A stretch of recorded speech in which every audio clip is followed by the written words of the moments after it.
Did you know that some 3-in-1 juicers can actually make healthy sorbet? Well, in this video, I'm going to show you just how easy it is to actually make sorbet with the Vandacell 3-in-1 juicer. Hi everyone, I'm Veronica, a former professional chef turned homemaker, and I love sharing my small kitchen appliance tutorials on my YouTube channel and my Amazon storefront. When Vandacell offered to send me one of their juicers to try out for my honest review, I was super excited to actually test out the sorbet function because I've been really interested in getting an ice cream maker, but I don't really make a lot of ice cream, but I really want to make frozen sorbet treats and popsicles for my family, so I thought this would actually be a great 3-in-1 appliance.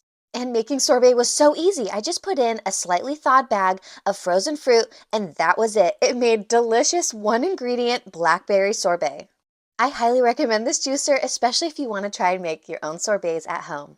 So be sure to check out my playlist of even more recipe tutorials using the Vandacell 3-in-1 juicer on my YouTube channel, as well as in my Amazon storefront, and I'll see you in the next video. Bye!